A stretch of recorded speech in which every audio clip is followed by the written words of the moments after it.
tayo'y di na nakita. Magandang araw po sa inyong lahat, mga giliw naming tagapakinig. Narito po ang karugtong ng kasaysayan na itinampok namin sa linggong ito, dito sa ating dulang. Luha. Kita mo. Yan ang sinasabi ko sa'yo, pare. Malalaman mo talaga ang totoong mga taong narito sa opisina. Kung talaga magpapanggap ka, mahirap ka. Tinawag ka patuloy na Esteban ngayon. Yun ang kagandahan kung bakit ko sinabi sa'yo. Na lagyan mo ng audio yung CCTV para marinig natin ang kanilang pinag-uusapan. Tulad ng dalawang yun, tingnan mo. Pero nag-expire ha. Type ka pa yata ng chicks na yun ha. Bakit mo naman lang sabi yan? Hindi mo pa narinig ang sinabi niya? Ipinagtanggol ka niya, hindi ba? Kaya lang. Huwag mong pagkatiwala sa kanya ang mabibigat na trabaho. Ha? Bakit naman? Matalino pa naman siya at masipag at maganda pa. Matalino nga, maganda pa, pero hulyanin naman eh. Ha? Bakit mo nasabing ulyanin? Alam mo pa rin kahapon, bago siya lumabas ng opisina, nakita ko siya. Nilagay niya yung make-up niya sa bag. Kinuha yung lunchbox niya. Nilagay pa sa bag at ang cellphone niya, pero ang wallet niya, pare, naiwan. Ano? Naiwan ang wallet? Mabuti at nakauwi pa. Ewan ko kung paano nakauwi ang babaeng yun. Walang pera. Teka nga muna pare, paano mo nakita ang pangyayari? Paano nga? Anong ginagawa ng CCTV camera? Kung hindi ko siya makikita, di ba? Kaya pala Nangyayain na kitang umuwi kahapon. Nagpaiwan ka pa dito sa office ko. Kung saan naririto ang mga screen ng CCTV camera. Yung pala, may mission ka. Huwag ka na nga maingay. Baka makarinig sa'yo eh. Huwag kang mag-alala. Sarado ang pintuan ng office. Pero pare, talaga bang natamaan ka kay Adele? Ha, pare?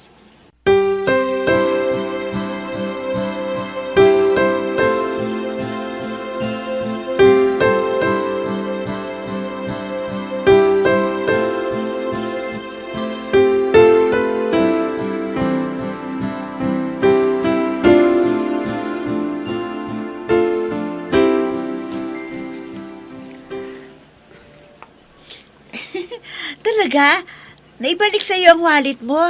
Saan mo nakita? Sinong nagbalik sa'yo?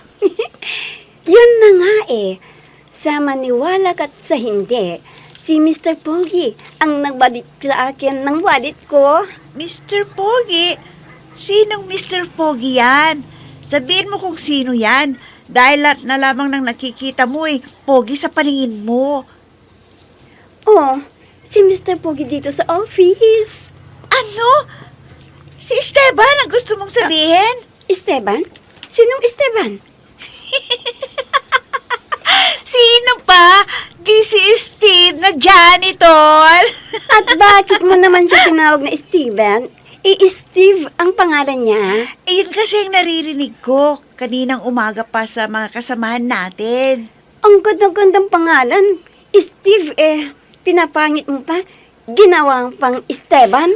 Maganda naman ang pangalang Esteban Pang matandang pangalan, no? Hayaan mo na. Binubuli lang siya siguro ng mga kasamahan natin. Kabago-bago yung tao dito Inaapi nila kaagad. Grabe ka naman. Tinawag lang na Esteban si Steve. Nagdadrama ka naman kaagad dyan. Alam ko, crush mo siya. Kaya mo siya pinagtatanggol. Huwag kang maingay. Baka may magkarinig pa sa'yo. Sige na. Magtrabaho na nga tayo.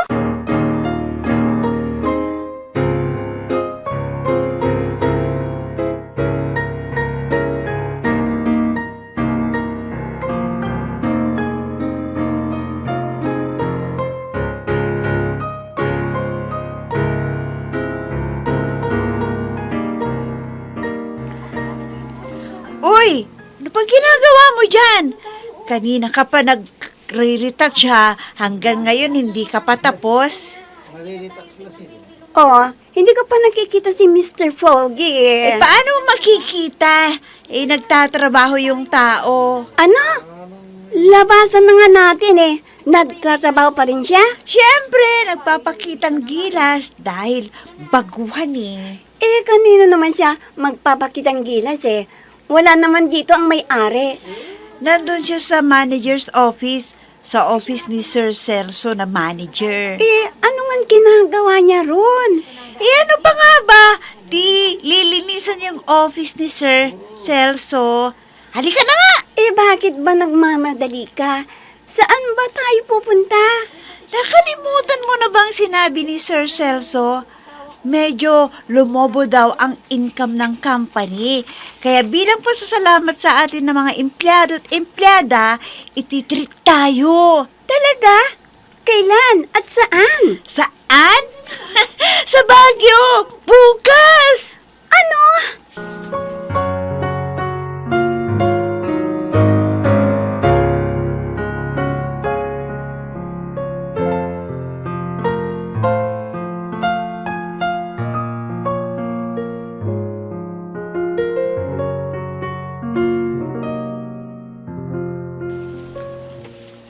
Oh, nagsialisan ng mga empleyado at empleyada. Dito ka pa rin ba? Parang hindi ko pa gustong umuwi sa bahay. Bakit naman? Kukulitin na naman ako ng papa na tigilan ko na rin yung kalokohan ginagawa ko. Akala ko ba, naintindihan ka na niya? Oo, pero mayat sinasabi niya raw nahihiya sa ginagawa ko. Oo nga. Kaya ako tinawagan na naman ng papa mo kagabi. Oh, talaga palang tinawagan ka palang papa. Nagkausap mga kami kagabi. Yun, pinaliwanag ko rin sa kanya kung bakit gusto kong magsimulang magtrabaho na pinakababang posisyon. Yung nga, yung janitor. Hindi pa rin ako naiintindihan ng papa eh. Nagkakamali ka pare. Ha? Teka, anong ibig mong sabihin? Binili lamang ako ng papa mo na sabihan ng mga empleyado at empleyada na huwag magkakalat dito. Ano? Ano bang lilinisin ko kung walang kalat? Ang papa talaga, oh. Kahit kailan ang trato sa akin parang bata. Ay, kaya hanggat maaari pare, ayokong magtrabaho dito Dahil ganitong kalalabasan. Ang tratratuhin akong parang bata. Hindi mo masisisi ang papa mo dahil nag-iisa ka nilang anak ng mama mo. Oo nga pare, pero malaki na ako Gusto ko, ako ang nagdidesisyon para sa sarili ko at hindi sila.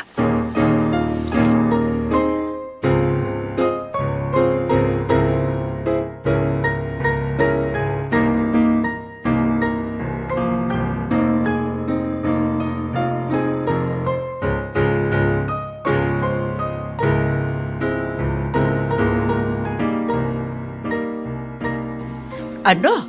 Pupunta kayo sa Baguio bukas? Opo, Mami. Bakit ka naman pupunta doon? Treat ng kumpanya sa amin. Kaya libre lahat. Pamasahe, back and forth, hotel na tutuluyan namin at pagkain ay sagot ng kumpanya. Pero syempre, kung may personal kaming bibilhin tulad ng mga souvenirs, syempre, pera na namin. Si Lade, sasama ba? Syempre naman. Siya nga itong unang nagsabi sa akin Teka, ilang araw naman kayo doon? Isang araw at isang gabi lang po kami doon, Mami. Lahat ba kayo sasama? Syempre naman. Libre yata lahat, kaya lahat sasama. O sige, pero pwede bang sumama? Mami naman, nakakaya. Ano na lamang sasabihin sa akin ng mga kasamahan ko sa trabaho kung sasama pa kayo? Huwag na po, huwag kayong mag-alala. At bibili ako ng strawberry jam doon na pasalubong ko sa inyo nina Lolo at Lola.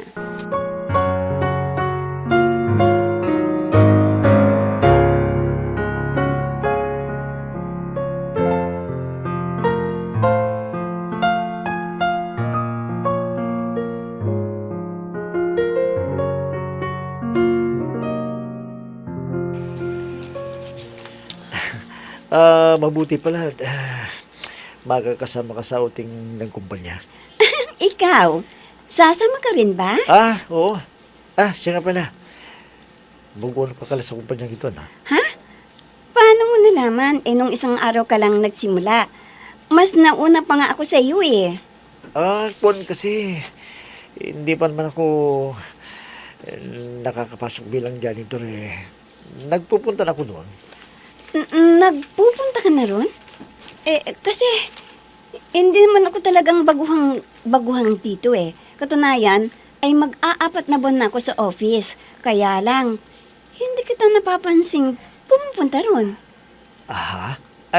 Kwan, nagtitinda ko kasi ng mga kamuti ko, banana ko, at suki ko si Sir Celso. Kaya, inatin ko sa office ang merienda niya. Ganun ba? At bumitiw ka na sa pagtitinda ng banana Q ngayon na may trabaho ka na. Parang ganun na nga. Ako, magsisimuling lang ako sa babae ito. Patuloy kong pakikipag-usap sa kanya. Magsisinungaling na naman ako. Kaya mabuti pa umalis muna ako rito saglit. Para makaiwas ako sa mga tinatanong ng babae ito. Teka. Nilalabas nila yung mga dadalhin natin sa biyahe. Sandali, dito ka lang ha. Tutulungan ko sila. Sandali lang. Nag-iisa ka lang.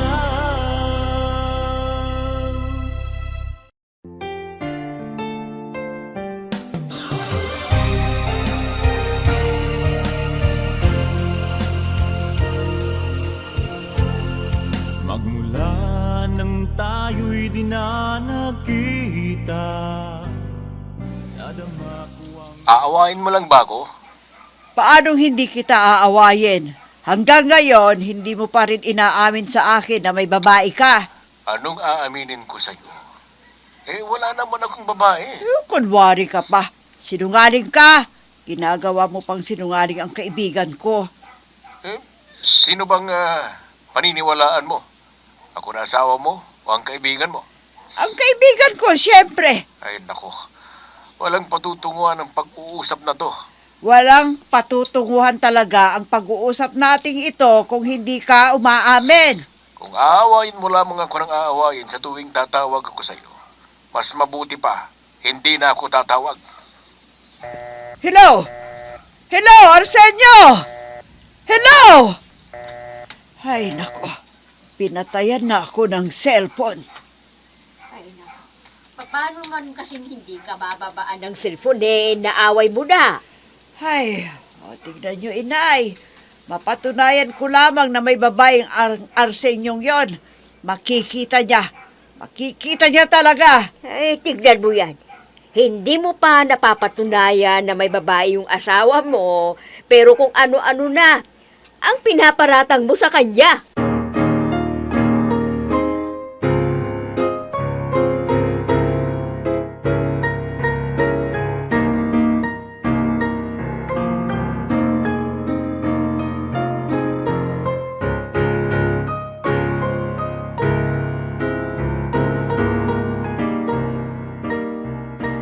Buong bus pala ang nirentahan ng kumpanya, no? Para masigurong makakasakay ang lahat ng empleyado. Oo, medyo galante si Sir Celso ngayon. Bakit? Hindi ba dati? Oo, ngayon nga lang nagkaroon ng ganitong event eh. Hindi mo nga pala masyado pang kilala si Sir Celso dahil kailan ka lang pala sa office, no? Oo nga. Mula kasi nang si Sir Celso ang maging manager sa office, medyo nagkaroon ng konting pagbabago. Hindi katulad ng si Mrs. Gonzalo pa ang manager. Maluwag pa. Mrs. Gonzalo? Yung asawa ng may-ari ng kumpanya? Madalas pa ngang naglilibre yun tuwing hapon. Talaga? Oo, Mabait siya kung ganun. oo. Mabait din si Mr. Gonzalo. Pero mas mabait si Mrs. Gonzalo. Pero ang talagang may-ari ng kumpanya ay ang itay ni Mrs. Gonzalo. At dahil mag-isa lamang siyang anak, Kaya sa kanya pinamana ang kumpanya. Nagkataong marunong sa negosyo si Mr. Gonzalo at lalong lumaki ang kumpanya dahil napalaki ni Mr. Gonzalo. Pero yun nga lang, mag-retire si Miss Gonzalo si Sir Celso ang pumalit. Kaya pala humigpit kasi madalas kung ang namamahala ay mismong may-ari. Pero maluwag yun. Pero kung ibang tao na, ay nagiging mahigpit. Siyempre, ang iba nagpapakitang gilas, nagsisip-sip tulad ni Sir Celso.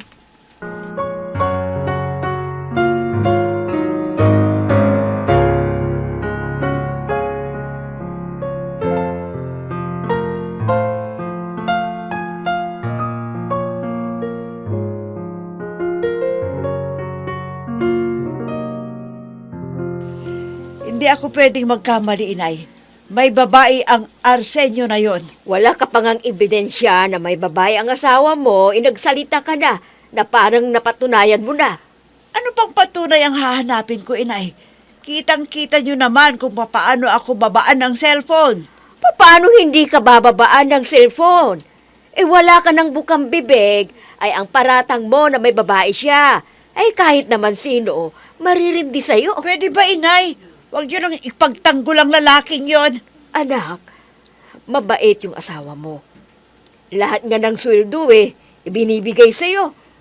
Paano pa yung makakapang babae? Malay ko, kung yung babae ang gumagastos. Ay, tignan mo ang katwirang yan. Nako, ewan ko sa'yo kung saan mo nahagilap ang mga ipinaparatang mo sa asawa mo. Ay, nako, makapamalingki na nga.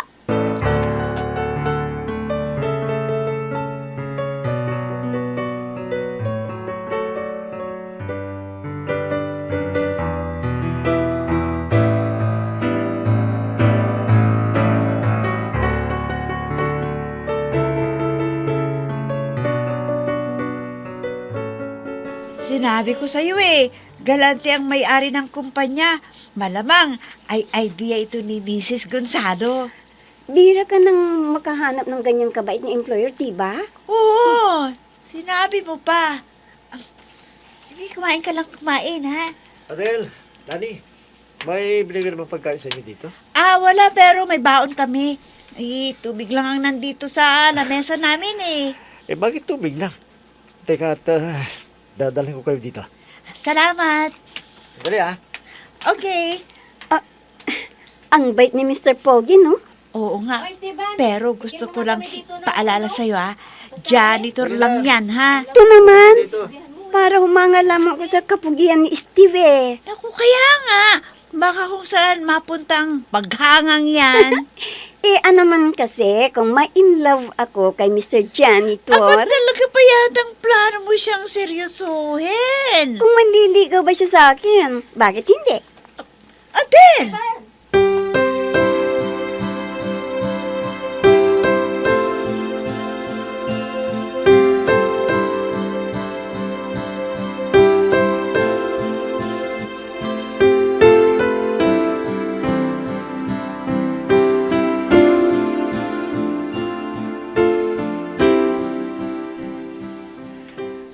Nakita kitang kasabay mo sa pagkain sina Adel at Lani, ha? Ikaw tinatawag kita, ewan ko pa. Tinatapos ko pa yung trabaho ko, Alam mo, kung oras ng trabaho, may trabaho ka. Pero pag oras ng pagkain, kumain ka.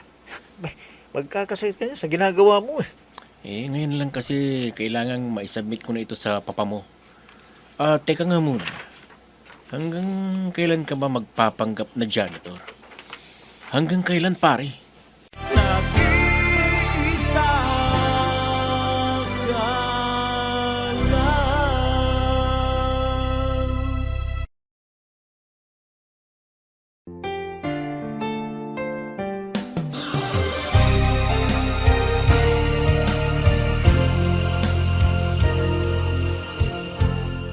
Saan hahantong ang pagbabalat kayo ni Steve?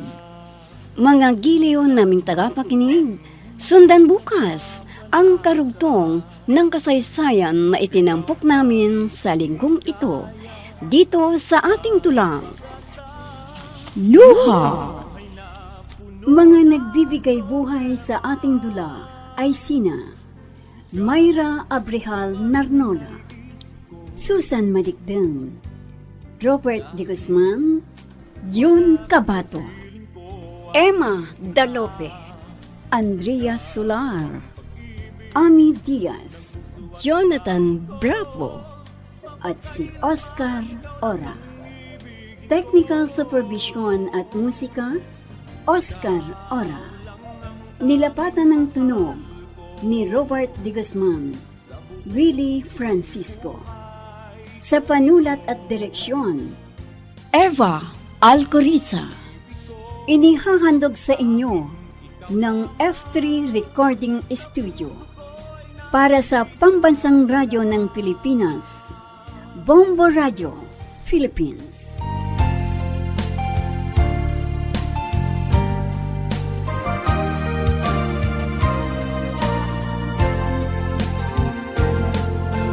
Mga alaala nating di malilimutan, kay sarap ng ating suyuan. Lagi kong natatandaan, maligayang